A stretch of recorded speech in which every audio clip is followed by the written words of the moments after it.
शिवसेनेचे मुख्य नेते, उपमुख्यमंत्री, माजी मुख्यमंत्री आदरणीय एकनाथजी शिंदे साहेबांना, त्यांनी खऱ्या अर्थाने या कामाची पावती मला दिली आणि त्या दिलेल्या संधीचं सोनं करण्याचं काम किंवा जबाबदारी आता बांधवांना माझ्यावर देऊन ठेवलेली. आपल्या सगळ्यांची इच्छा आहे माझ्या गळ्यात आता मंत्रिपदाची माळ पळावी.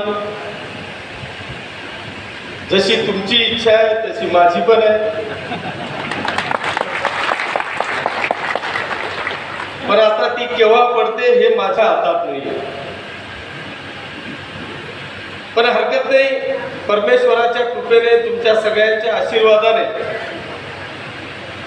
2001 पासून 2026 पर्यंत मला न मागता तुमच्या सगळ्यांच्या आशीर्वादाने आणि परमेश्वराच्या कृपेने सगळं काही मिळालं. आता काही मिळावं असं अजिबात इच्छा नाही, अपेक्षाही नाही, कारण मी आजपर्यंत काहीच मागितलं नाही. त्याच्यामुळे याही पुढे जे मिळेल ते न मागताच मिळेल याची मला 100% खात्री.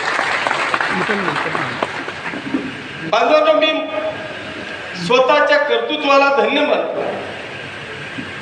आपण काही मागण्यापेक्षा तुम्ही जे काय करताय याच्यावर सगळ्यांचं लक्ष आहे.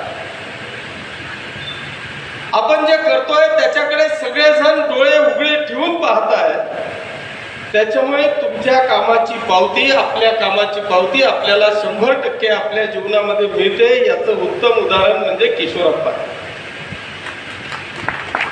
कारण बांधवांनो, मी जेव्हा मला वाटतं ताईंनी, रावसाहेबजींनी सांगितलं, तुम्ही जेव्हा राजकारणात आलो, राजीनामा दिला, तेव्हा स्वप्नातही पाहिलं नव्हतं की मी कदाचित या तालुक्याचा, या मतदारसंघाचा आमदार होईल. पण झालो. एकदा नाही तर 3-3दा झालो. ना माझ्या घरात ग्रामपंचायत सदस्य होता, ना माझ्या पत्नीच्या घरात ग्रामपंचायत सदस्य होता. ती 2 वेळा नगराध्यक्ष झाली, 4थ्यांदा नगरसेवक झाली. मी 3 वेळा नगराध्यक्ष झालो, जिल्हा बँकेचा 3 वेळा संचालक झालो, व्हाईस चेअरमन झालो, दूध संघाचा संचालक झालो, जिल्हा प्रमुख झालो, एसटी कामगार सेनेचा जिल्हा प्रमुख झालो, ना आता संपर्क प्रमुख झालो.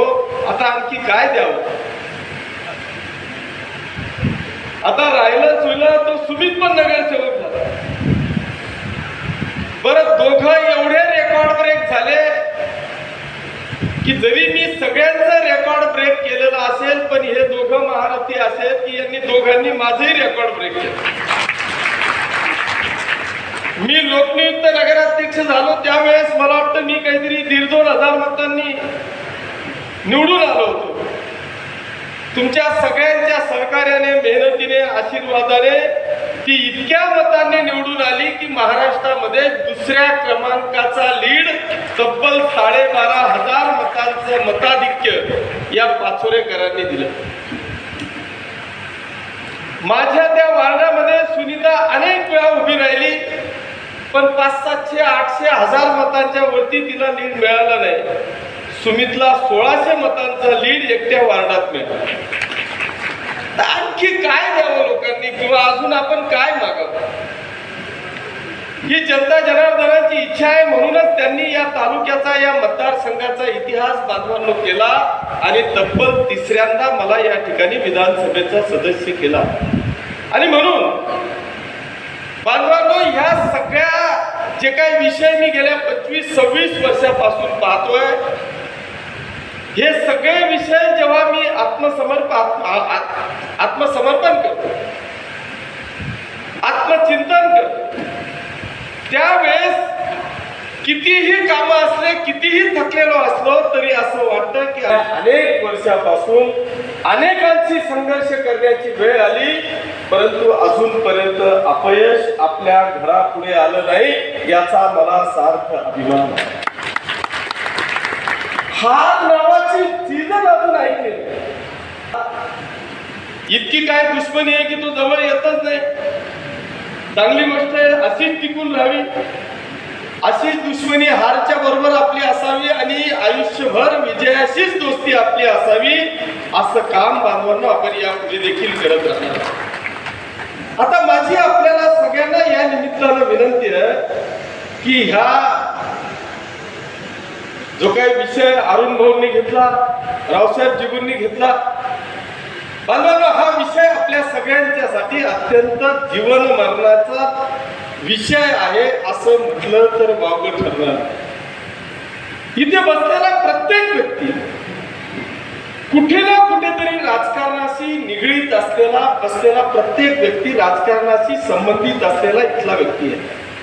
मग तो ग्रामपंचायतचा सदस्य असेल, सरपंच असेल, विकास सोसायटीचा सदस्य असेल, चेअरमन असेल, जिल्हा परिषद पंचायत समितीचा सदस्य असेल, विधानसभा लोकसभेला इच्छुक असेल, मार्केट कमिटी शेतकी संघाचा सदस्य असेल, या सगळ्यांशी निगडीत असलेला हा सगळ्यांचा विषय.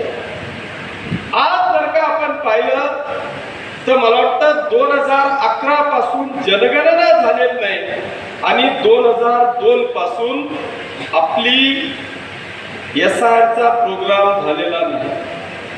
SIR ला 24 वर्ष झाली आणि जनगणनेला जवळपास 15 वर्ष झाली. जनगणना नाही आणि 24 वर्ष झाले अजून आपल्याकडे SIR चा प्रोग्राम नाही. आता सुदैवाने उशिरा का होईना हा SIR चा प्रोग्राम लागलेला आहे आणि खास करून जनगणना सुद्धा लागलेली आहे. बांधवांनो विषय दोन आहे, एक आहे जनगणना आणि एक आहे SIR.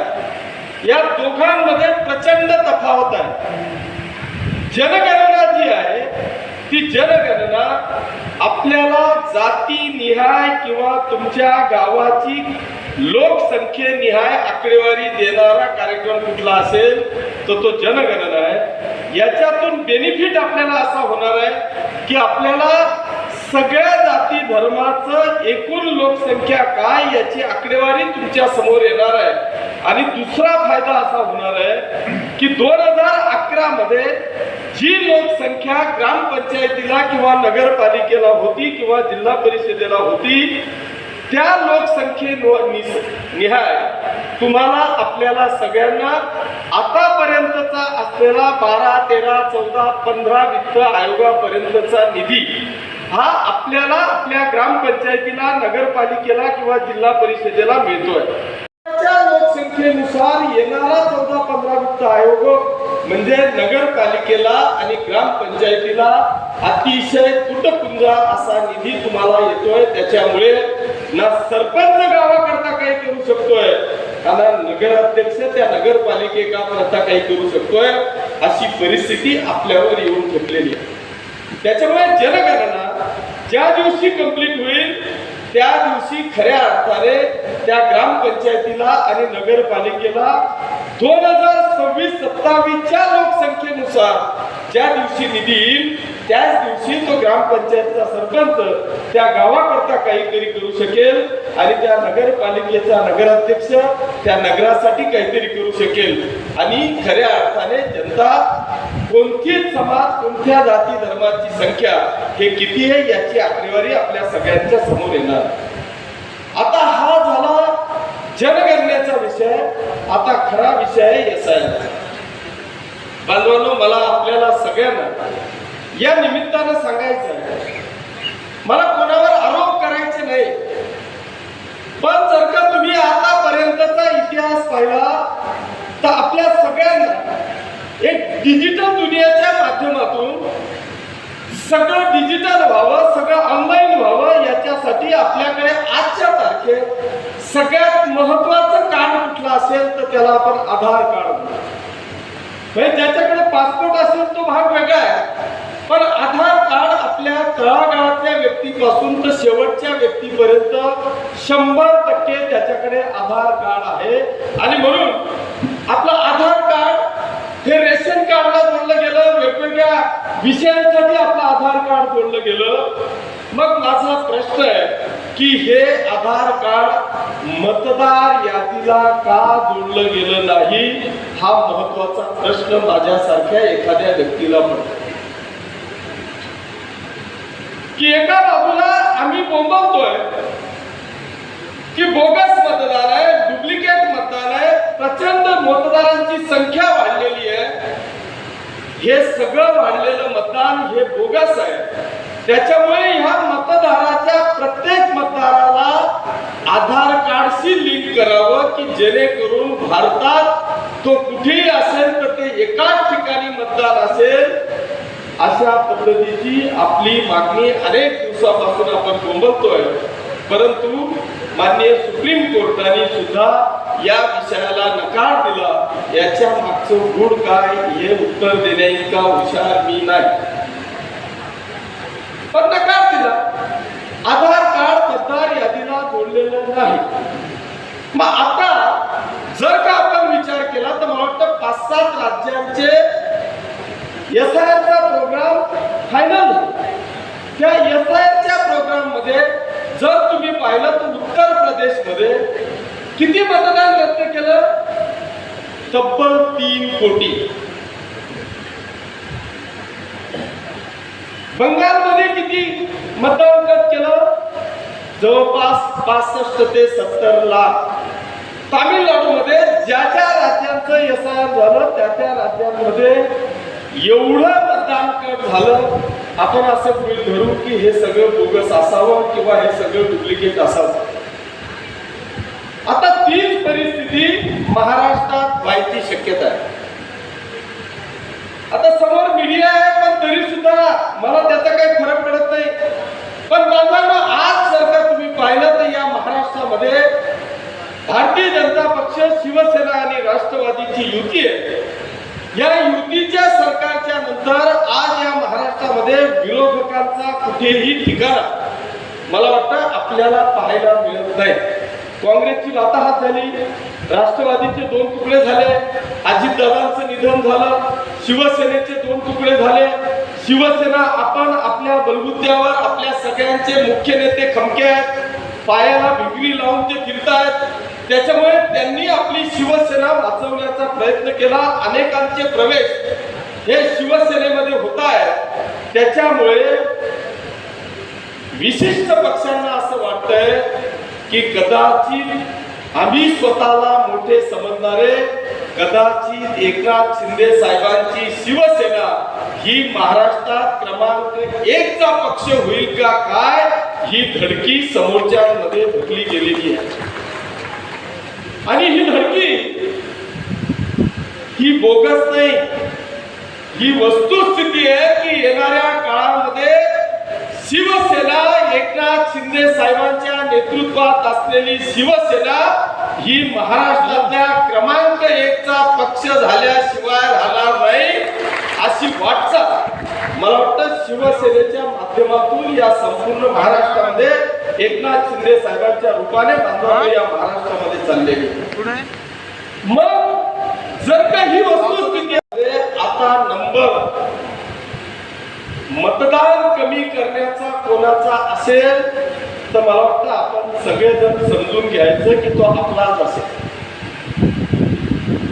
मग जर हे मतदान आपल्याला कमी होऊ द्यायचं नसेल तर माझी आपल्याला व्यासपीठावर बसलेले आणि समोर बसलेल्या सगळ्या मान्यवरांना हात जोडून विनंती आहे की आपल्याला आजपासून कदाचित 15 एप्रिल पासून SIRच्या प्रोग्रामला सुरुवात होणार आहे. 15 एप्रिल ते कदाचित 14 मे पर्यंत हा SIRचा प्रोग्राम कदाचित संपेल. हा 1 महिना म्हणजे अजून तारीख डिक्लेअर नाही, अंदाज आहे की हा 1 महिना हा प्रोग्राम चालेल. पण ह्या प्रोग्रामसाठी आपल्याला सगळ्यांना आजपासून या मिनिटापासून तयारीला लागावं लागणार आहे. याचं कारण असं आहे की महाराष्ट्रात फक्त तुमच्या या किशोराप्पांनीच दंड ठोकलेला आहे, दुसरा कोणीही नाही. आता दंड का ठोपटला? मी काय पैलवान होतो म्हणून नाही, पण मला कधी कधी मग इराणचं बी बरं वाटतं. जर सगळ्यांनीच मारून टाकायचा विचार केला असेल तर मग असा बी मेलोय तसा बी मेलोय, तरी आज सगळ्यांना परेशान करून सोडलं. जरी एकटा आहे तर मग असाही मेलोय तसाही मेलोय. गेल्या अनेक वर्षापासून तुम्ही आमच्यावर जर का बॉम्बबारीच करणार असाल तर मग अशी जी ठणठण तशी बी ठणठण. म्हणून दंड थोपटला, मला काय हौस होती का? तसा दंड आपल्याला आज ठोकावा लागणार आहे. याचं कारण असं आहे की आपण सगळेजण हिट लिस्टवर आहोत. आम्ही ऐकलेलं नाही, आम्ही शांत बसलेलो नाही, आम्ही आजपर्यंत हार पत्करलेली नाही, उद्याही आम्हाला हार पत्करायची नाही. आतापर्यंत विजय प्राप्त केला, भविष्यातही विजय प्राप्त करायचा आहे. याच्यासाठी आम्हाला सगळ्यांना आजपासून सतर्क व्हायचं आहे आणि या SIच्या प्रोग्राम मध्ये प्रामाणिकपणे बांधवांनो आपल्याला किमान 4 महिने काम करायचं आहे. आता या 4 महिन्यासाठी आपल्याला जबाबदारी स्वीकारायची आहे. आता जबाबदारी मग काय? तर जो प्रभागाचा नगरसेवक निवडून आलेला आहे त्या प्रभागाच्या नगरसेवक त्या प्रभागाचा BLNचा प्रमुख असणार आहे. आता एका प्रभागात BLN किती? 4 किंवा म्हणजे बूथ किती? 4 किंवा 5. आता त्या 4 किंवा 5 BLNना आपले 2-2 नगरसेवक आहेत. त्या दोघांनी त्या नगरसेवकाचा प्रमुख, त्या BLNचा प्रमुख राहायचा. आता या BLNचं प्रमुख काय काम काय? तर माझ्याकडे आता या मिनिटाला पाचोरा भडगाव तालुक्यातल्या BLOची यादी या ठिकाणी तयार आहे. BLO नेमले गेलेले आहेत. आपल्याला BLAचं काम करायचं आहे. BLA हा फक्त शिवसेनेचाच असेल असं नाही. भारतात जे जे रजिस्टर्ड पक्ष आहेत त्या प्रत्येक पक्षाला आपल्याला BLA देता येतो आणि त्याला त्या BLO सोबत राहण्याचा 100% अधिकार प्राप्त आहे. पण त्याला जोपर्यंत आपला पक्षप्रमुख किंवा पक्षप्रमुखाने नेमून दिलेला जो कोणी सचिव असेल किंवा अधिकार प्रदान केलेले असतील त्या अधिकाराच्या सहीशिवाय तो BLA प्रमुख मानला जात नाही. त्याला रितसर फॉर्म दिला जातो आणि त्या फॉर्मवर त्या सचिवांची किंवा पक्षप्रमुखांची सही असते तर आणि तरच तो BLA अधिकृत समजला जातो. गटाचे कदाचित 32-35 बूथ आहेत. हे 356 आणि 32-35 असे साधारणतः 400 बूथ आहेत. तर 400 बूथचे 400 BLA हे जेंट्स आणि 400 BLA जर का महिला झाल्या तर अति उत्तम. आता मी हा महिला का म्हणतोय? माझी आपल्याला सगळ्यांना या निमित्तानं विनंती आहे की उद्या या संपूर्ण महाराष्ट्रामध्ये ज्या दिवशी जनगणना होईल त्या दिवसानंतर 2029 ची लोकसभा आणि विधानसभेचं इलेक्शन जर का आपण बघा तर मला वाटतं विधानसभेचे सदस्य आज 288 आहेत. ते उद्या कदाचित 430-35 चा आकडा जाण्याची शक्यता आहे. जर 430-35 आमदार होणार असतील तर त्याच्यात किमान 30 ते 35% हे महिला आरक्षण होण्याची शक्यता आहे. मग जर 30% महिला आरक्षण होणार असेल तर हे माझ्या हातात नाही, तुमच्या हातात नाही. 50% तर असंही आरक्षण आहे, जिल्हा परिषद आहे, पंचायत समिती आहे, नगरपालिका आहे. मी आपल्याला लिहून देतो की उद्या भडगाव तालुक्याच्या सगळ्या मान्यवरांना मी या ठिकाणी सांगतो की भडगाव तालुका हा 100% 2029 चा विधानसभा क्षेत्र म्हणून 100% वेगळा विधानसभा होईल हे मी तुम्हाला आज खात्रीने सांगतो. पण याच्याकरता जसं मी आपल्याला या ठिकाणी सांगतो नुसता भडगाव तालुका सांगतो बरोबर गुंडीला गाव तालुका जर स्वतंत्र होणार असेल तर मजाकचा विषय होता, कुठेच काही चिंता करणार. जर भडगाव तालुका जर स्वतंत्र होणार असेल तर मला असं वाटतं की आपण आजपासून ते जाऊ द्या विधानसभेला कोण विधानसभेचा सदस्य होईल, पण बांधवांनो हा आपला जिल्हा शिवसेनेचा बालेकिल्ला. इथे अनेक वर्षापासून आपले 5-6 आमदार आहेत. माझी विनंती आहे की हे मी जे पहिले माझ्या भाषणाला सुरुवात करताना मी बोललो की हे 4 महिने आमच्या राजकीय दृष्ट्या जीवन मरणाचे विषय आहेत. हे जर का आजपर्यंत अनेक लोक आहेत, आम्हालाही कळत की हे बोगस वोटिंग आहे, पण आम्ही कट करू शकत नाही, कायद्याने कट करू शकत नाही. याचं कारण काय? मी रात्री माझ्या भाषणातून सांगितलं की पहिले म्हटलं जायचं वाचाल तर वाचाल. आज अशी परिस्थिती आहे, मतदार यादी वाचाल तरच राजकीय जीवनात टिकाल, नाही तर तुम्ही 100% घरी बसाल, अशी वस्तुस्थिती आज या ठिकाणी आहे. पण आमची सवय अशी आहे की आम्ही मतदार यादीकडे जीवनात ढुकून पाहिलेलं नाही. अरे अशी परिस्थिती येते की मी सरपंचाची तयारी करतो आणि त्या सरपंचाच्या तयारी करणाऱ्याचं नाव मतदार यादीतच राहतं, कारण त्यांनी प्रारूप यादीच पाहिली नाही. मग तो बोबलत फिरतो, माझं नाव नाही, माझं नाव नाही, या विरोधकांनी कापून टाकलं, त्या विरोधकांनी कापून टाकलं, तू कुठे गेला होता? जेव्हा प्रारूप यादी प्रसिद्ध झाली त्यावेळेस तो नेमका होता कुठे, हा प्रश्न पहिल्यांदा स्वतःला विचारा. आपल्या इथे सुद्धा, मला तर नाव घ्यायचं नाही, पण विधानसभेला झालं त्याला कदाचित गणेश पाटील, रावसाहेब पाटील हे साक्षीदार असतील की जे विधानसभेची फॉर्म भरायची तयारी करतायत त्यांचं विधानसभेच्या यादीत नाव नाही, असं आपल्या तालुक्यात घडलेलं आहे.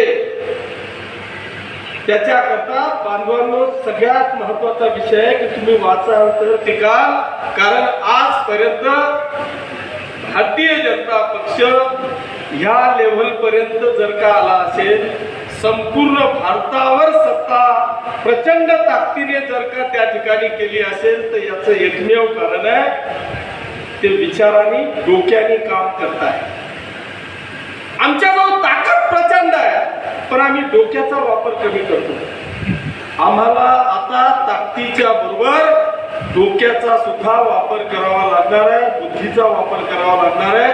शारीरिक श्रमापेक्षा आम्हाला ह्या विषयावर आता लक्ष घालावं लागणार आहे. एक काम कमी झालं तरी चालेल, एक जाहिरात नाही आली तरी चालेल, पण मतदार यादीवर आम्हाला हे 4 महिने 100% काम करावं लागेल. जर हे 4 महिने आम्ही मेहनत घेतली तर येणारे 40 वर्ष कोणाचाही मायचा लाल तुम्हाला पाडू शकत नाही. ही ताकद तुम्हाला या ठिकाणी निर्माण करायची. सांगायचंय मी बूथ प्रमुख, तुम्हाला आज संध्याकाळपर्यंत कोण कुठल्या वार्डाचा, कोण कोणत्या गणाचा, कोण झेडपी गटाचा प्रमुख आहे त्याची सगळ्यांची इत्थंभूत माहिती आपल्या व्हॉट्सअपवरील किंवा प्रत्यक्ष आपल्याला ती सांगण्यात येईल. पण येणाऱ्या 8 तारखेच्या आत, म्हणजे परवा, आजची 6 तारीख आहे, 8 तारखेच्या आत मुंबईला आपल्या शिवसेनेच्या वॉर रूम मध्ये, म्हणजे मुख्य नेत्यांकडे, आदरणीय उपमुख्यमंत्री एकनाथ शिंदे साहेबांकडे आपल्याला पाठवायची आहे. आपल्याला आता खरं सांगा, ज्याला खरंच काम करायची इच्छा आहे ना त्यांनीच फक्त सांगा, नाही तर प्रामाणिकपणे सांगून द्या की आप्पा मला जमणार नाही, रावसाहेब जीवू मला जमणार नाही, असं असेल तरच आपलं काम होईल. नाही तर इथं तास-तासभर बोंबला आणि इथून केलं की तो काहीच कार्यक्रम नाही. नशिबात सगळेजण 2 वाजले तरी इथंच बसले, नाही तर बऱ्याचदा अनुभव असा आहे की मी आणि बोंबलं तर त्या पंक्तीच मोबाईल होत. पण आता माहिती आज चांगले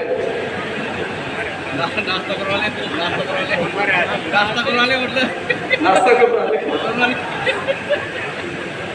तर मला असं वाटतं बांधवांनो, हा सगळ्यात महत्वाचा एकदम सिरियस असलेला हा विषय.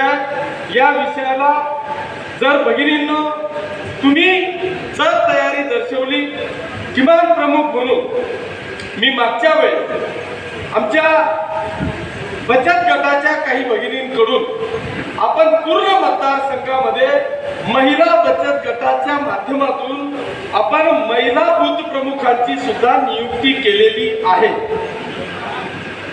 जर तुम्ही ठरवलं, वेळ दिला, प्रभागात दिला, वार्डात दिला, जिल्हा परिषद गटात दिला आणि त्यांच्याकडून एवढं एक करून घेतलं, आता DLAचं काय काम आहे? तुमच्या उद्या नियुक्त्या झाल्या.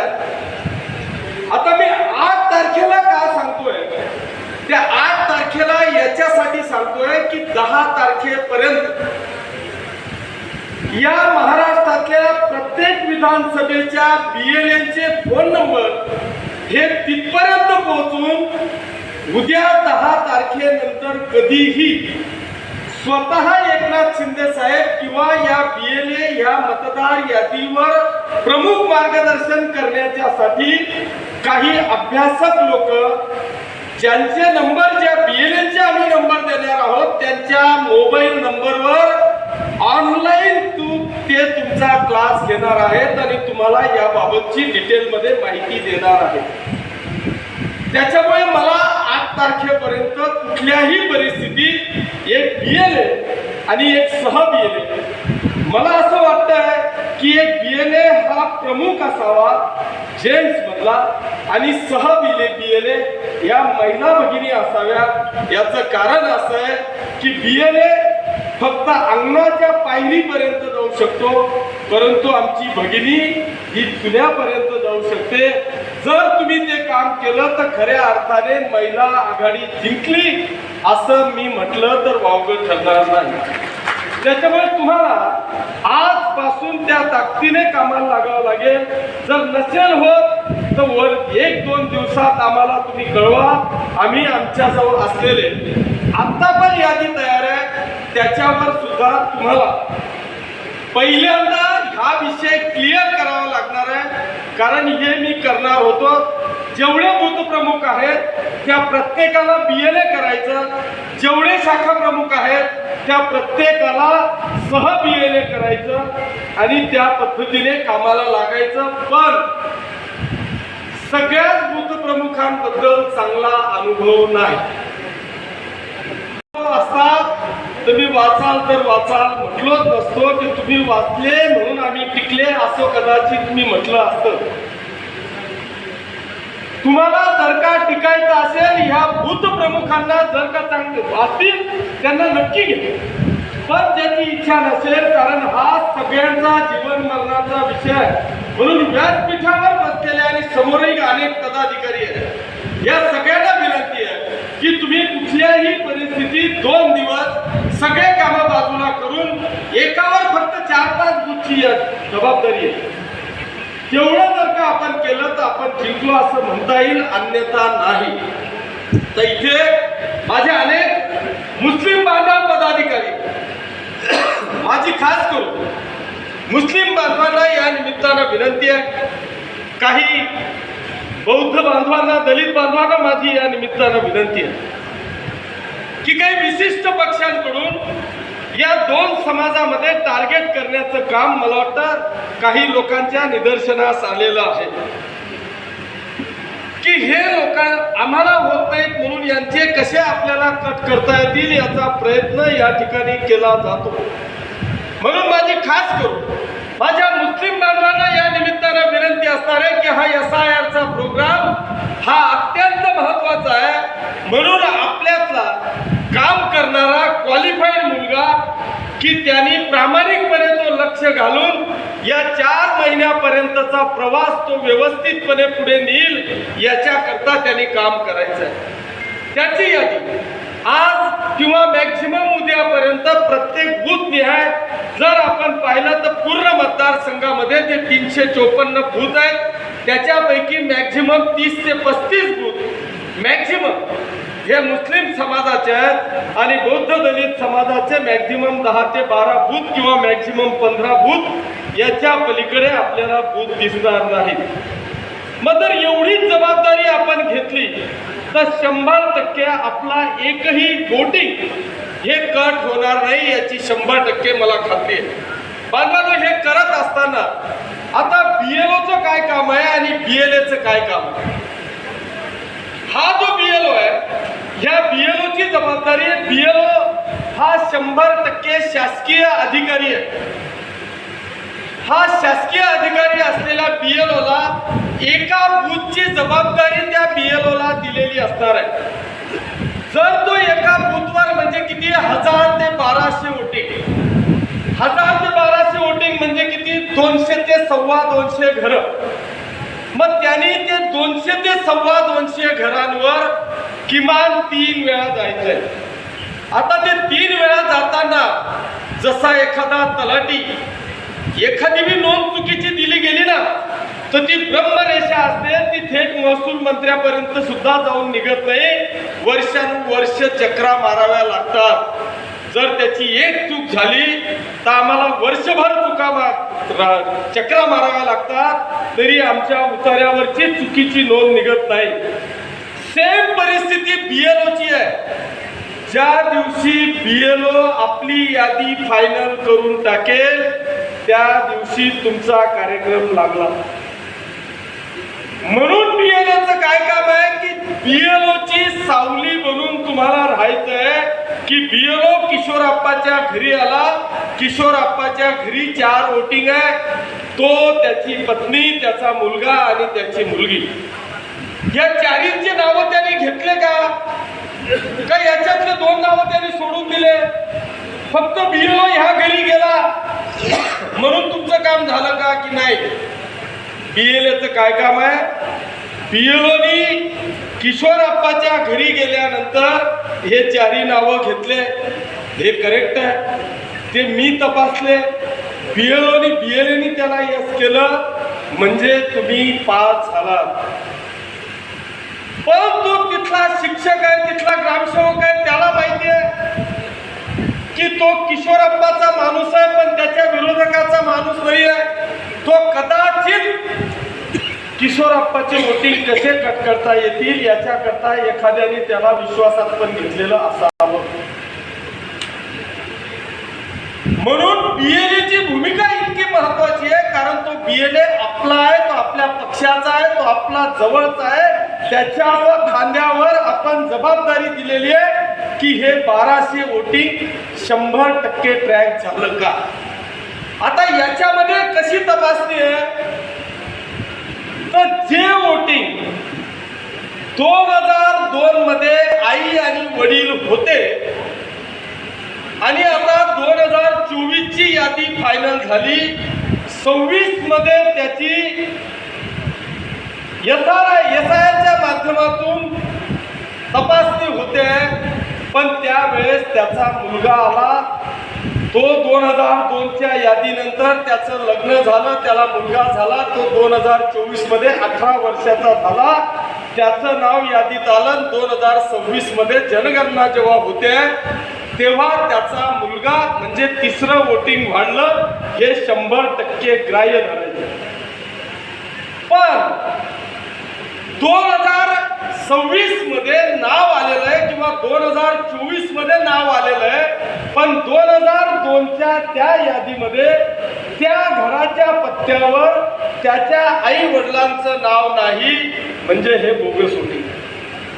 आता इथे नाव वेगळं दिलं जात आहे किंवा हा SIR काय करायचा आहे, हा SIR या महाराष्ट्रामध्ये किंवा भारतामध्ये का चाललाय तर याला वेगळं कारण दिलं गेलंय. कारण काय, इथं पाकिस्तान्यांचे मतं वाढले का, इथं बांगलादेशींचे मतं वाढले का, ते काय झक मारायला येतील का? हे कारण बांगलादेशी आणि पाकिस्तानींकडे दाखवलं गेलेलं बोट आहे. पण इथे भयानकच विषय आहे. आता ते जीत भी मेरी पट भी मेरी एक वर्षात काय सांग, इथे हा वेगळाच विषय. त्याच्यामुळे तुम्हाला सगळ्यांना अत्यंत दक्ष राहून, हे काही पाकिस्तानी बांगलादेशी काही रिकामजोड नाही तुमच्याकडे यायला मतदान करायला, तुम्हाला 1000 रुपयावर मतदान लागले तो रिकामजोड आहे का? पासपोर्ट काढून व्हिसा काढून मतदानाच्या तारखेला येतील का? किंवा तो इथं राहून का आपल्या गोळ्या खाणार आहे का? हे साफ झूट आहे बांधवानो. इथं सगळा घालमेल आहे. इथे इकडचं वोटिंग तिकडे, तिकडचं वोटिंग इकडे झालेलं आहे. अशी परिस्थिती मी माझ्या डोळ्यांनी पाहिलंय की तुमच्या वार्डामध्ये, प्रत्येक वार्डामध्ये, जिल्हा परिषदेच्या गटामध्ये सुद्धा चालू कुकर लागेल ना, तुमच्या गटामध्ये सुद्धा, तुमच्या गावामध्ये सुद्धा अरे वोटिंग कार्ड तयार करायच्या मशनी लावलेल्या आहेत. जे बोगस वोटिंग आहे त्याला तात्काळ वोटिंग कार्ड तयार करून दिलं जात आहे. तो जातोय, मतदार यादीत नाव आहे, ते वोटिंग कार्ड त्याचं आहे, मतदान करतोय. तुम्हाला अडवण्याचा अधिकार नाही, कायद्याने अधिकार नाही. म्हणून तुम्ही म्हणतो ना की आजपर्यंत असं एक गाव मला दाखवा की तिथे 100% वोटिंग झालं. ठीक आहे, एखादी आपलं एकदम जवळचं गाव असेल, मरेल मुरेल ठोकेल कोणतरी विरोधक नाही म्हणून तिला ठोकी मला दाखवा निपाण्यासारखा सुद्धा की तुमच्या गावामध्ये गेल्या अनेक वर्षापासून तुम्ही गावात एकत्रित आहेत, सगळं गाव एक आहे, ग्रामपंचायत एक आहे, 100% वोटिंग कधी झाली. पण मग तुम्ही कधी तपासलं की हे 100% का झालं नाही? 75% वोटिंग का होत आहे, 70% वोटिंग का होत आहे, 100% का होत नाही? इतकुशा गावामध्ये सुद्धा आम्हाला आमचा माणूस सापडत नाही, यादीतला माणूस सापडत नाही. तो गेला कुठे? आम्ही बाहेर गावावर मतदान मागवतो तरी कंप्लीट होत नाही. मग हे 25% वोटिंग कुठे आहे? याचा तुम्हाला तपास करावा लागणार आहे. याच्यासाठी SIR आहे. जर आपलं असेल ना एखादी बोगस तर राहू द्या, पण लोकांचे 100% करतात. नेमकं हेडलाईन तुम्हीच टाकायसाठी. तर मला असं वाटतं बांधवांनो, या सगळ्या गोष्टी ज्या आहेत या मी आज अतिशय पोटतिडकीने अत्यंत महत्वाच्या विषयावर आज या ठिकाणी आपण बोलतोय. ठीक आहे, सत्कार केला, तुमचे सगळ्यांचे आभार. पण सत्काराच्या नंतर सत्कार्य करावं असं मला वाटलं म्हणून मी हे सत्कार्य करतोय. ते तुमच्या माझ्यासाठी सगळ्यांसाठी आहे. हे आपल्याला सगळ्यांना सत्कार्य करायचं आहे. पण याच्यासाठी पंचायत समितीचा गणप्रमुख किंवा तिथं एखादी उत्साही माणूस असेल, त्यांनी त्या गणातल्या BLAचा प्रमुख, जिल्हा परिषद सगळ्या, मग तो जिल्हा परिषदेचा एक व्यक्ती, त्या जिल्हा परिषद गटातल्या BLAचा प्रमुख, तालुक्यावरचा 2 जण, तालुक्याच्या BLAचा प्रमुख, अशा स्पेशल नियुक्त्या जे प्रमुख लोक व्यासपीठावर